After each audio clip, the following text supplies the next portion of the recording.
Imagine a city, a vibrant tapestry of light against the night sky. Now, picture it all gone in an instant. A sudden, plunging darkness. What just happened? The electrical grid, the lifeblood of our modern world, just failed.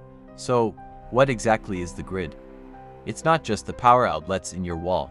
It's a colossal, intricate network of power plants generating electricity.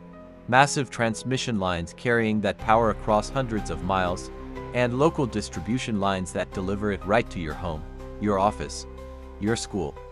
Think of it as the circulatory system of our society. Without it, the lights go out. The internet vanishes. The hum of refrigerators, the chime of your phone, the very pulse of daily life. It all stops. From the moment you wake up to the moment you go to sleep. Almost everything you do is powered by this invisible giant. It's the unsung hero that we only notice when it's gone. But this giant has an Achilles heel. In fact, it has several. One of the most dramatic threats comes directly from nature itself. Picture a hurricane, its furious winds tearing down power poles like matchsticks. Or an ice storm, encasing every wire in a thick, heavy sheath of ice until they snap under the weight. Wildfires can rage through forests, incinerating the wooden poles that support our power lines, creating vast blackout zones. These aren't hypothetical scenarios. They are yearly realities for millions of people, as our climate changes. These extreme weather events are becoming more frequent and more intense, putting unprecedented strain on our grid. Each storm, each fire, is a test of our electrical infrastructure's resilience. Beyond the fury of nature, there's a quieter, more insidious threat: time. Much of our electrical grid is a relic of the mid-20th century. Imagine transformers that have been in service since your grandparents were young. Transmission towers that have weathered decades of sun, rain, and snow. Rust corrodes metal, components wear out, and the simple process of aging makes the system fragile. This isn't just about a few old parts, it's a systemic problem. An old, overburdened grid is like a classic car you're trying to race in a modern Grand Prix. It might look fine on the surface, but it's far more likely to break down under pressure, leading to cascading failures that can be difficult and time-consuming to repair. Upgrading this aging infrastructure is a monumental task, but ignoring it is a gamble we can't afford to lose. Then we enter the realm of human-caused threats, which are becoming increasingly sophisticated. First, there are physical attacks. A strategically targeted attack on a critical substation, using nothing more than basic tools or firearms, can knock out power for thousands, even millions of people. These substations are often in remote, unsecured locations, making them vulnerable targets. But perhaps even more chilling is the invisible threat of cyberattacks. Imagine skilled hackers, potentially state-sponsored, infiltrating the control systems of the grid. With a few keystrokes, they could manipulate the flow of electricity, overload circuits, and cause physical damage to equipment from thousands of miles away. It sounds like something out of a movie, but it's a very real and present danger that security experts are working around the clock to prevent. The grid is no longer just a physical network. It's a digital one, and that opens up a whole new battlefield. So, how likely is a major grid failure? The data is sobering.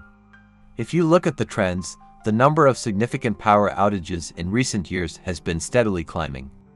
It's not a question of if, but when and where the next major outage will occur. And the impact. It's far more than just an inconvenience. A long-term, widespread blackout would trigger a domino effect of catastrophic proportions. First, communication would collapse. Cell towers need power. Without it, your phone becomes a useless brick. No calls, no texts, no internet. Emergency services would struggle to coordinate. Next, transportation would grind to a halt. Traffic lights would go dark, causing chaos on the roads. Gas stations couldn't pump fuel, paralyzing supply chains for food, medicine, and other essentials. Then, the water supply. Water treatment plants and pumping stations rely on electricity. Without it, clean drinking water could stop flowing to your tap within days. Hospitals would be forced to rely on backup generators, but those have limited fuel and capacity. The intricate web of systems that support our society is incredibly dependent on a stable supply of electricity. A prolonged outage wouldn't just send us back to the 19th century, it would create a modern survival crisis. But this isn't a story of inevitable doom. It's a wake-up call. And innovators, engineers, and policymakers are answering that call, working to build the grid of the future. The solution isn't just to repair the old system, but to reinvent it. A key part of this future is the smart grid. Imagine a grid with a digital brain. It uses sensors, automation, and real-time data to monitor electricity flow, predict problems, and even heal itself. If a tree falls on a power line, a smart grid could automatically reroute power around the damage, minimizing the number of people affected and speeding up repairs. It's a grid that's proactive, not just reactive. Then there's the integration of renewable energy. Solar panels on our roofs and wind turbines on our hillsides aren't just good for the planet. They create a more decentralized and resilient power system. Instead of relying on a few massive, distant power plants, we can generate power locally. This means a single point of failure is less likely to cause a widespread blackout. Microgrids, which are small, self-sufficient energy systems, can disconnect from the main grid during an outage and continue to power critical facilities like hospitals and community centers. Finally, we're hardening our infrastructure. This means physically protecting critical substations, burying power lines underground in vulnerable areas, and developing new technologies that are more resistant to both physical damage and cyberattacks. It's about building a grid that is not just efficient, but tough. The future of our electrified world doesn't have to be one of darkness and disruption. It can be a future of resilience, intelligence, and sustainability. From the sprawling cities to the smallest rural towns, we are on the verge of an energy revolution. By embracing smart technology, clean energy, and robust design, we can build a grid that is not only prepared for the challenges of today but is ready for the demands of tomorrow. The lights will stay on, not by chance, but by choice and by innovation. Thank you for watching. If you found this illuminating, consider liking this video and subscribing for more deep dives into the technology that shapes our world.